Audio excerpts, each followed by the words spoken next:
에베소서 오늘은 5장입니다.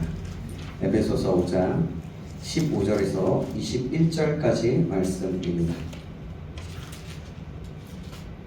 에베소서 6장 다음이죠. 6장의 마지막 절이고요. 5장입니다.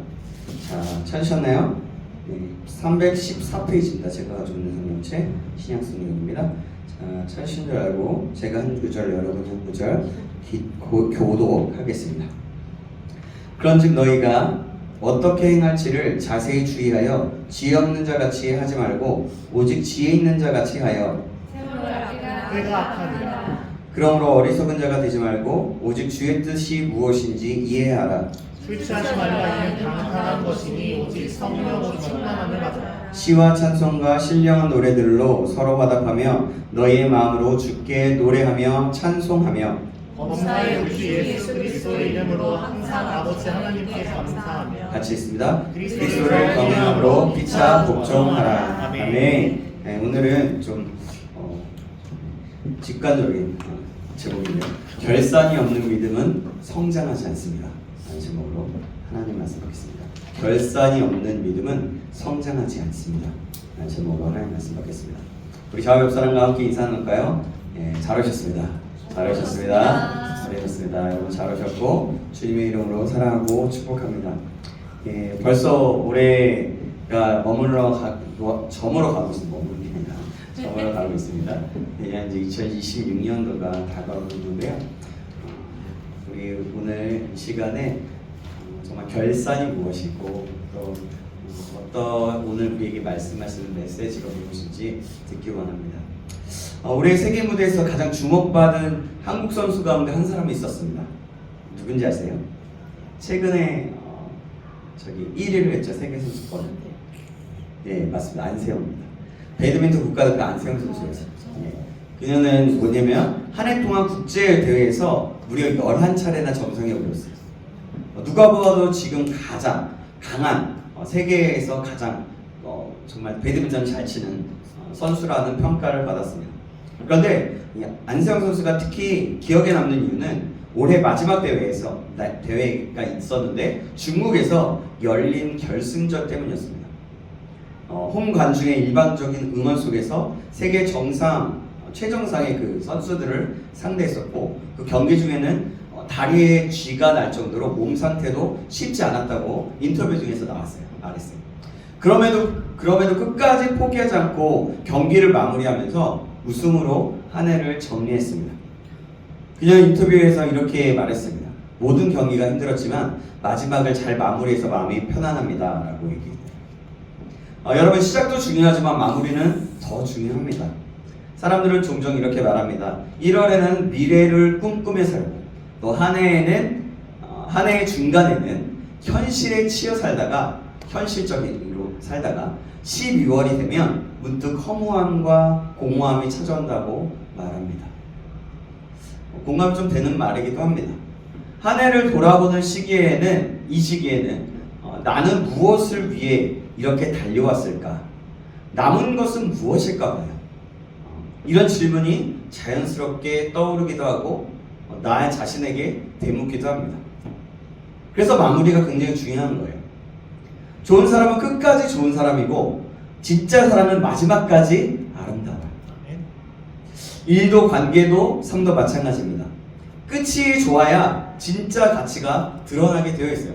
처음에 너무 좋았다가 끝이 마무리가 별로 좋지 않으면 결국엔 마무리가 그 사람의 평가는 좋지 않은 사람으로 평가되곤 합니다. 아무리 좋았어도 말이죠. 실제로 그 사람이 나쁘지 않은 사람에도 불구하고 말이죠. 만약에 아직 끝나지 않았다면 아직 끝난 것이 아닙니다. 그러니까 끝나야 끝난 거죠. 끝까지 최선을 다하는 사람만이 이 고백을 할 수 있는 거예요. 오늘은 2025년의 마지막 주일, 송년주일이라고 얘기하기도 합니다. 우리 청년부 예배로서 마지막 예배예요. 그리고 2025년의 마지막 주일이죠. 이제는 멈춰서서 정리해야 할 시간입니다. 잘하는 것도 아쉬운 것도 정리해서 새해를 맞이해야 하지 않겠습니까? 많은 것들을 돌아볼 수는 있겠지만 오늘 말씀을 통해서 가장 먼저 결산해야 할 한 가지를 함께 나누고자 합니다. 아니요, 사실 여러 가지입니다. 첫 번째로 나는 시간을 어떻게 사용하며 살았는가 한번 질문하는 거예요. 에베소서 5장 16절에서 사도 바울은 이렇게 말합니다. 세월을 아끼라 때가 악하니라. 성경은 시간을 잘 사용하는 사람이 지혜로운 사람이라고 말합니다. 여기서 세월을 아끼라는 말은 단순히 바쁘게 살라는 말이 아닙니다. 주어진 시간을 아무 의미 없이 흘려보내지 말라는 뜻이에요. 우리가 살다가다 보면 아무런 이유 없이 그냥 시간이 쑥 지나가고 아무 의미 없이 지날 때도 많이 있잖아요. 근데 이 세월을 아끼라는 말은 그런 사람들에게 하는 말이에요. 시간을 낭비하는 것은 단순히 쉬거나 놀았다는 의미가 아니에요. 시간 낭비란 내 삶을 살리는 방향이 아니라 나를 무너뜨리는 방향으로 시간을 쓰는 겁니다. 뭔지 알겠죠? 죄에 빠지게 만드는 시간, 다른 사람에게 아무 유익도 주지 못하는 시간, 내 삶을 병들게 하면서도 습관처럼 반복되는 시간들, 반복되는 죄악들, 욕망에 끌려다니며 흘려보낸 이 시간들, 이런 시간은 결국 기회를 잃어버리게 만드는 거예요. 사람은 누구나 실패할 수 있습니다. 실패 자체가 인생을 망치는 것이 아니에요. 실패는 오히려 성장을 위한 발판이 될 수 있습니다. 그러나 실패를 핑계 삼아서 다시 일어서지 못하고 더 나은 길로 나아가지 못하는 것은 어리석은 거예요. 실패를 핑계 삼으면 안 된다는 거죠. 이걸 발판을 삼아야 된다는 거죠. 더 나은 길로 향해서 나아가야 됩니다. 그래서 오늘 말씀은 우리에게 묻습니다. 너는 지혜로운 사람으로 살고 있느냐, 아니면 어리석은 사람으로 살고 있느냐. 그래서 말하면서 이렇게 세월을 아끼라. 당시 에베소 교회 본문에서 말하는 세월을 아끼라는 말은 에베소 성도 당시에 성도들이 세상의 즐거움과 욕망에 사로잡혀서 하나님이 주신 시간을 허비하던 모습과 연결되어 있는 거예요. 다가올 주님의 날을 준비해야 할 시간에 먹고 마시고 즐기는 일에만 마음을 빼앗긴 삶이었던 거죠. 그 삶은 성경은 어리석다라고 말합니다. 사랑하는 여러분, 우리는 예수 그리스도를 믿는 하나님의 자녀들입니다. 주님의 다시 오심을 기다리는 사람들이죠. 그렇다면 우리는 물어야 합니다. 나는 주님의 임재를 준비하며 얼마나 시간을 사용하며 살았는가? 하나님이 내게 주신 하루 24시간, 한 달의 시간, 한 해의 시간 속에서 과연 하나님 앞에 내놓을 수 있는 시간이 얼마나 되는지 오늘 결산해 보아야 한다는 겁니다. 한번 돌아보시기 바랍니다. 저도 참 부끄러움이 많이 있는 것 같아요. 만약에 돌아보니 근데 헛되이 흘려보낸 시간이 많았다면 바로 오늘 지금 이 시간이 회개하는 시간이 되길 간절히 소망합니다. 그리고 동시에 새로운 출발의 날이 되시기를 간절히 소망합니다. 새해에는 시간을 흘려보내는 사람이 아니라 기회를 붙드는 사람, 어리석은 삶이 아니라 지혜로운 삶으로 나아가는 사람, 하나님 앞에서 다시 계획하며 살아가야 하지 않겠습니까? 여러분, 저와 여러분이 그렇게 한번 하나님 앞에서 다시 한번 우리의 계획을 살펴보고 하루하루 시간들을 계획하며 나아갈 수 있길 바랍니다. 그리고 작은 것 하나서부터 실천해보는 거죠. 그러면 오늘 본문을 통해서 우리가 결산해야 할 두 번째는 무엇일까요? 나는 하나님의 뜻을 분별하며 살아왔는가? 라는 결산을 해볼 필요가 있습니다. 두 번째로 우리가 결산해야 할 것은 다시 한번 얘기합니다. 하나님의 뜻을 따라 살았는가? 우리는 신앙생활을 하면서 이 질문을 자주 합니다. 이 일이 정말 하나님의 뜻일까? 기도해봐야겠어요. 합니다. 그리고 열심히 하고는 있긴 한데 방향 과연 맞는 것일까? 사실 사역을 많이 하는 것보다 더 중요한 것은 지금 내가 하고 있는 일이 하나님이 원하시는 일인가를 분별하는 거예요. 왜냐하면 사람이 열심히 항상 하나님의 뜻과 일치하지는 않기 때문입니다. 어떤 일을 하나님의 뜻이라고 확신하며 시작했지만 나중에 돌아보면 내 욕심이었을 수도 있고 반대로 별 생각 없이 순종했던 일이 하나님의 뜻이었던 경우도 있어요. 만약 열심히 헌신했다는 선실했다고 생각했는데 결국 하나님의 뜻이 아니라 자기의 만족이나 자기 의지였다는 사실을 알게 된다면 그만큼 험한 일도 없을 것입니다. 그래서 예수님은 십자가를 지시기 전에 겟세마네 동산에서 이렇게 기도했습니다. 막 기도하죠. 하나님, 이 잔을 내게서 옮겨주십시오. 너무나 두렵고 힘들어서 그렇게 땀방울이 핏방울이 되듯이 그렇게 간절히 기도합니다. 그러나 마지막에 이렇게 기도합니다. 아버지, 내 뜻대로 하지 마시오. 아버지의 뜻대로 하옵소서. 십자가의 길이 너무나 고통스러웠지만 그 길이 아버지의 뜻이었기에 예수님은 도망치지 않고 끝까지 순종하였습니다. 사랑하는 여러분, 올해 한 해를 돌아볼 때 나는 나름 열심히 살았다라는 고백은 할 수 있을지 모르겠습니다. 그러나 더 중요한 질문은 이거예요. 나는 하나님의 뜻을 알고 그 뜻을 따라 살았는가? 사명을 감당하려면 먼저 하나님의 뜻을 아는 것이 필요한 거예요. 무엇을 하느냐, 얼마나 빠르게 봉사하느냐보다 왜 그것을 하고 있는가가 더 중요하다는 거죠. 우리가 꽁트할 때 잃어버렸던 그 친구처럼, 청년처럼, 동안이처럼, 그죠? 베드로의 이야기가 이를 잘 보여주고 있어요. 예수님께서 고난과 십자가의 죽으심을 말씀하셨을 때에 베드로는 그것을 막으려 했습니다. 겉으로 보면 충성처럼 보였지만 예수님은 베드로를 향해서 이렇게 말했어요. 너는 하나님의 일을 생각하지 않고 사람의 일을 생각한다. 사탄아, 물러가라. 책망하셨어요. 베드로는 예수님의 고난받지 않으시는 것이 하나님의 뜻이라고 생각했지만 실제 하나님의 뜻은 예수님이 십자가를 지심으로 우리를 구원하시는 것이었어요. 그래서 오늘 말씀은 분명히 이렇게 말씀합니다. 어리석은 자가 되지 말고 주의 뜻이 무엇인지 분별하라라는 것입니다. 하나님의 뜻을 알지 못한 채 열심만 쌓아 올린 삶은 결국 자기 자랑으로 남는 뿐입니다. 혹시 돌아보니 하나님의 뜻이 아닌데도 내 고집으로 밀어붙인 일이 있지는 않으십니까? 하나님의 뜻을 묻지 않고 또 결정해버린 선택은 없었습니까? 있다면 오늘도 내려놓고 회개해야 될 줄 믿습니다. 그리고 다시 하나님의 뜻을 구하면서 남은 시간을 지혜롭게 살아가야 하는 것입니다. 이것이 바로 세월을 아끼는 삶인 거예요. 그럼 세 번째 질문을 할 수가 있습니다.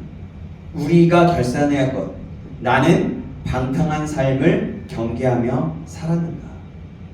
다시 한번 얘기하면 방탕한 삶은 없었는가? 라는 질문입니다. 사도 바울은 지혜롭지 못한 삶이 구체적으로 어떤 모습인지 18절에서 분명히 말씀합니다. 18절에 뭐라고 얘기하고 있죠? 시작, 같이 한번 읽어볼까요? 시작! 술 취하지 말라. 이는 방탕한 것이니 오직 성령으로 충만함을 받아라. 아멘. 성경 반복해서 술 취함과 방탕함을 언급합니다. 함께 언급하고 있어요. 그 이유는 분명해요. 술 취함은 결국 절제를 무너뜨리기 때문에, 그리고 삶을 흐트러뜨리기 때문입니다. 잠언은 술에 빠진 인생이 근심과 다툼, 상처와 후회를 낳는다고 말씀합니다. 누가복음에서는 방탕함과 술 취함, 그리고 생활의 염려가 마음을 둔하게 만들어서 하나님의 날을 준비하지 못하게 만든다고 경고하고 있습니다. 갈라디아에서도 방탕함과 술 취함은 육체의 일로 분명히 구분되고 있습니다. 그러나 여러분, 이 말씀을 단순히 술의 문제로만 좁혀서는 안 되는 거예요. 술에 취하지 않는다고 해서 방탕하지 않는 삶이라고 말할 수는 없기 때문에 그래요. 그러니까 왜 술 취하지 말라고 하냐면 결국에는 술 취하면 방탕함 쪽으로 갈 수밖에 없고 절제를 잃어버리기 때문에 바로 그런 것이고, 더 나아가서는 방탕하지 않는 삶이 술 취하지 않는 삶이 아니가 될 수, 다시 방탕하지 않는 삶이라고 말할 수 없는 것이기 때문에 술 취함이 그런 거예요. 쾌락, 근데 봐봐요. 쾌락에 사로잡힌 삶, 도박과 게임, 중독적인 어떠한 컨텐츠에 빼앗긴다면 의미 없이 흘려보낸 밤과 또한 새벽, 하나님 없이 즐기기만 했던 시간들, 이 모든 것이 방탕함의 다른 모습일 수 있다는 겁니다. 예수님이 말씀하신 탕자 비유에서 둘째 아들의 삶을 성경은 이렇게 말합니다. 허랑방탕하게 살았다고 말씀합니다. 그렇게 표현해요. 그것은 단순히 큰 죄를 지었다는 의미가 아니라 주어진 것을 의미 없이 흩어버린 삶을 말하는 거예요. 혹시 우리는 큰 죄는 짓지 않았지만 작은 방탕함에 익숙해져 있지는 않습니까? 다시 한번 돌아보시기 바랍니다. 조금씩 그러나 반복적으로 하나님 없는 즐거움에 시간과 에너지를 낭비하지는 않는지.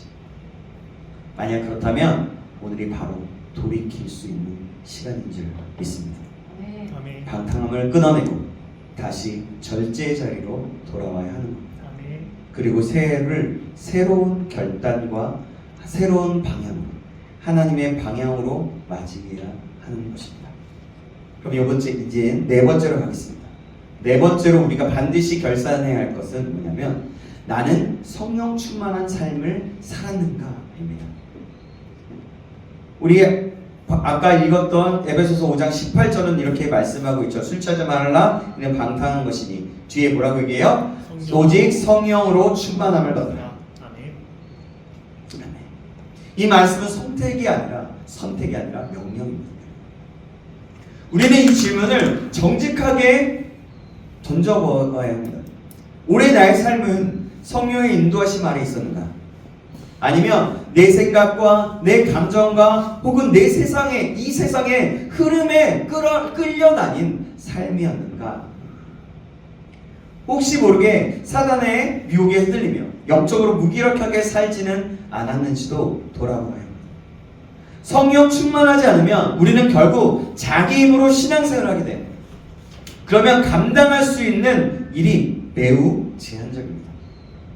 사역도 직분도 관계도 버거워지고 쉽게 지치게 되는 거예요.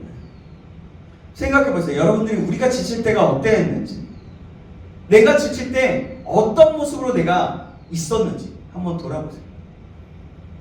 지칠 때 보면 내가 성령 충만함을 받은 적이 없는 거예요. 그 시간에.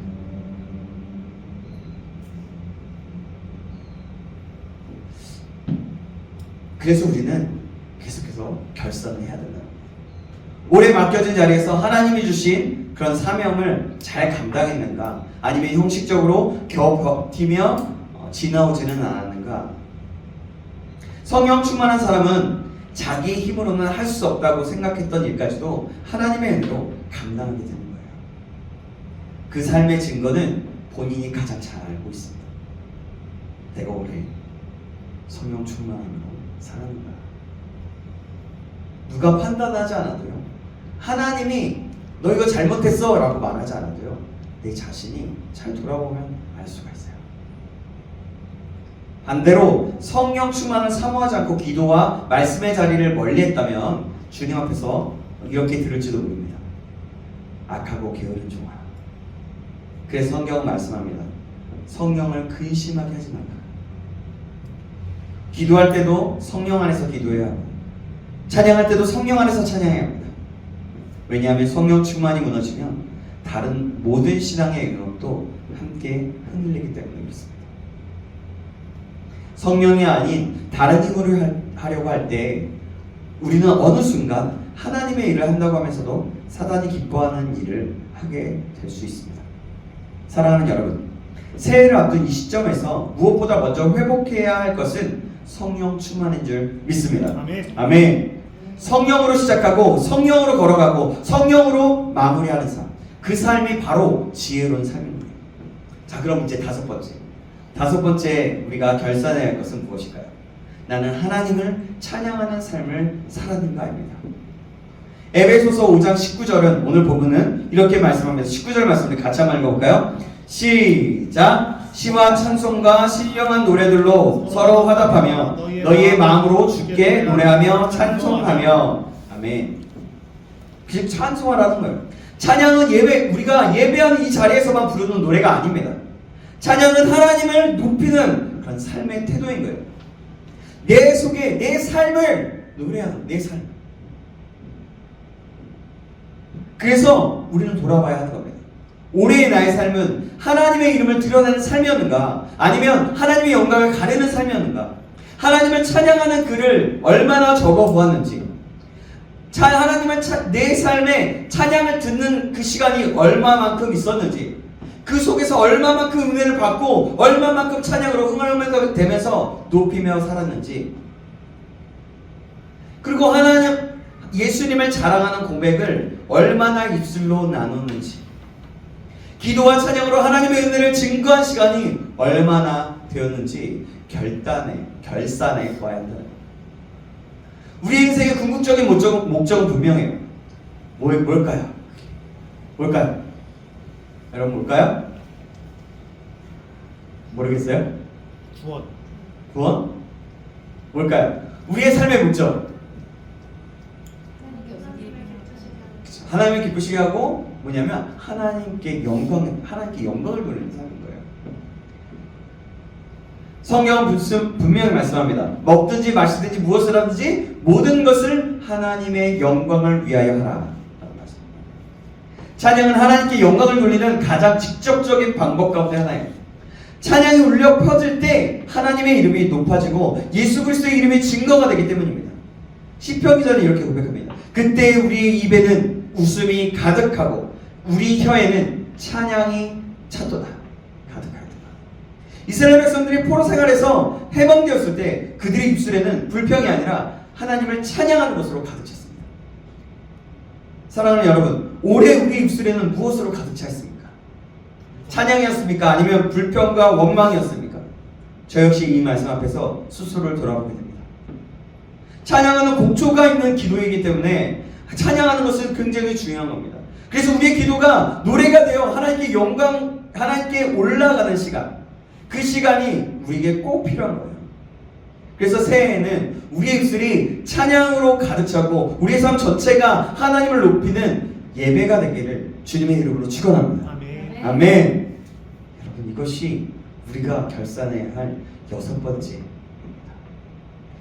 혹시나 우리의 예배 가운데 이 자리에 있더라도 우리가 예배를 드릴 때, 앞에 찬양을 부를 때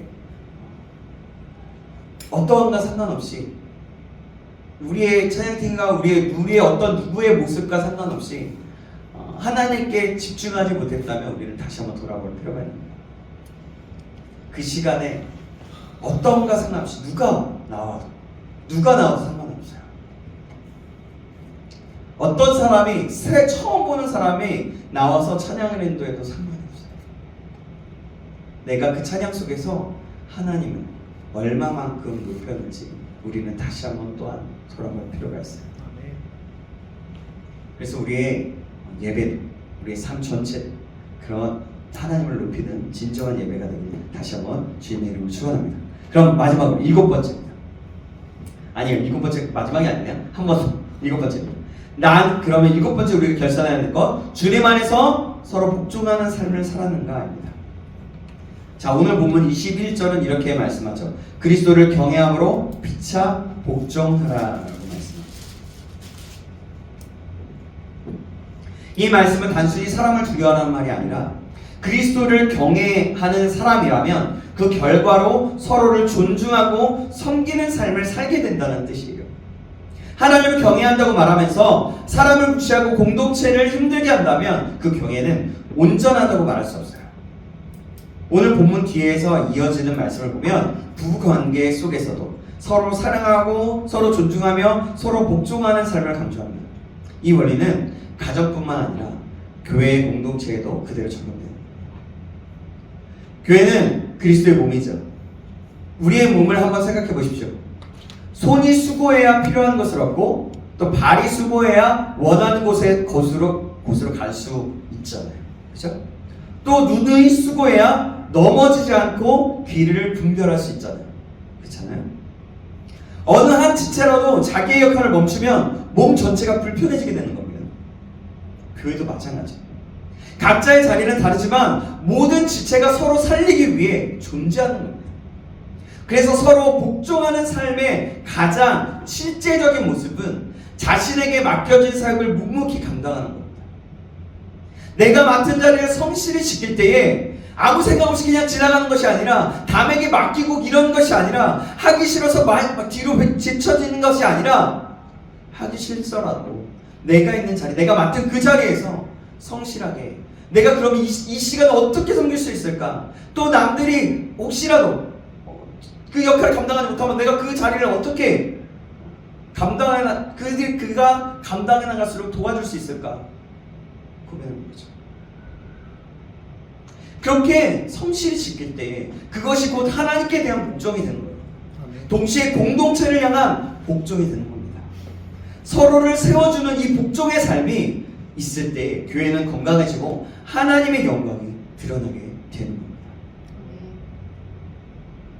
저와 여러분이 이 사실을 기억하시고, 마지막입니다. 마지막 결산 뭘까요? 우리는 반드시 답해야 할 최종 질문이 여기 있습니다. 나는 사랑의 삶을 살았는가? 에베소서 5장 2절은 이렇게 말씀합니다. 그리스도께서 너희를 사랑하신 것 같이 너희도 사랑 가운데서 행하라 라고 말합니다. 우리는 예수님의 사랑으로 구원받은 사람들입니다. 그렇다면 우리의 삶에도 그 사랑의 흔적이 남아있어야 되는 겁니다. 예수님을 말씀하셨습니다. 내가 너희를 사랑하는 것 같이 너희도 서로 사랑하라. 그리하면 이 세상에 너희가 나를 사랑하는지 알게 될 것이다. 사도 요한 분명히 말합니다. 사랑하지 않는 사람은 하나님을 알지 못하는 사람이라고 말합니다. 우리 이 질문 앞에서 피할 수가 없는 거예요. 올 한 해 동안 나는 얼마나 사랑하며 살았는가? 가족에게, 친구에게, 이웃에게, 우리 교회, 우리 청년부 공동체, 우리 교회 전체 공동체 안에서 그리스도의 사랑을 얼마나 흘려보냈는가? 혹시 우리의 입술에는 찬양보다 불평이 더 많지는 않았는가? 사랑보다 미움이, 격려보다 판단이 더 앞서지는 않았는지 우리가 돌아보시기 바랍니다. 성경은 분명히 말씀합니다. 하나님을 사랑한다고 말하면서 형제를 미워하면 그 고백은 거짓이라고 말합니다. 그러므로 사랑의 결산은 신앙의 성적표와 같은 거예요. 내가 만약에 있는데 사람을 판단하고 정죄하고 있고 이 사람을 미워하고 있다면 그것은 내가 하나님을 사랑한다고 말하는 게 아니라는 겁니다. 성적표는 결국 너는 미움이 있다는 거죠. 사랑이 없다면 다른 모든 수고와 헌신이 헛될 수 있기 때문입니다. 혹시 마음에 미움이 남아있다면 오늘 반드시 내려놓기 바랍니다. 질투와 시기, 섭섭함과 상처가 있다면 주님 앞에 가지고 나아가야 합니다. 미움은 하나님의 마음이 아니고 주님의 마음이 아닙니다. 가족이든 친구든 어떠한 성도이든 어떤 사람이건 혹은 아직 낯선 사람이든 사랑하지 못한 대상이 있다면 이 시간에 반드시 결산하고 회개하며 새해를 맞이하시는 저와 여러분에게 주님의 이름으로 축원합니다. 이제 올해가 얼마 남지 않았습니다. 하나하나 삶을 결산하며 회개할 것은 진정한 회개하고 붙들어 할 것은 다시 붙잡읍시다. 그리고 다가온 새해 후회로 시작하지 않고 참으로 잘 살았다고 고백할 수 있는 한 해, 앞으로 하나님 앞에서 부끄럽지 않은 한 해가 되기를 주님의 이름으로 축원합니다. 다시 한번 여러분 말합니다. 한 해를 돌아보며 많은 질문을 오늘 말씀을 통해서 스스로 던져보았어요. 시간을 어떻게 사용했는지, 하나님의 뜻을 분별하며 살았는지, 방탕을 경계했는지, 성령 충만한 삶을 살았는지, 감사와 찬송과 영광을 돌리는 삶을 살았는지, 공동체 안에서 서로 복종했는지, 그리고 무엇보다 사랑하며 살았는지를 우리가 점검해 보았습니다. 이 모든 결산의 핵심은 무엇일까요? 하나입니다. 나는 예수님을 닮아가며 살았는다입니다. 신앙은 말로 고백하는 것이 아니라 시간과 선택으로 증명되는 거예요. 우리가 무엇을 가장 먼저 선택했는지, 어디에 시간을 가장 많이 사용했는지, 누구를 위해 에너지를 쏟았는지 우리의 믿음을 말해주는 겁니다. 아직 시간이 많이 남아있습니다. 끝나기 전에는 끝나는 것이 아닙니다. 오늘의 결단이 내일의 인생을 바꿀 수 있는 겁니다. 회개할 수 있다면 아직 소망이 있는 것이고, 다시 시작할 수 있다면 아직 은혜의 시간이 남아있는 것입니다. 하나님은 완벽한 사람을 찾지 않으십니다. 그러나 돌이킬 줄 아는 사람, 다시 하나님께로 방향을 틀 줄 아는 사람을 기뻐하십니다. 사랑하는 여러분, 다시 한번 말씀드립니다. 새해를 그냥 맞이하지 마시기 바랍니다. 다짐없는 새해는 어제의 반복일 뿐입니다. 이제 결단해야 할 때라는 겁니다. 세상에 끌려다니는 삶이 아니라 말씀에 이끌리는 삶으로, 습관적인 신앙이 아니라 의도적인 믿음의 삶으로, 혼자 만족하는 신앙이 아니라 공동체를 살리는 신앙으로 다시 서야 할 때입니다. 오늘 이 예배가 우리의 인생의 방향을 다시 세우는 전환점이 되시길 바랍니다. 그래서 언젠가 하나님 앞에 섰을 때 이렇게 고백할 수 있기를 다시 한번 바랍니다.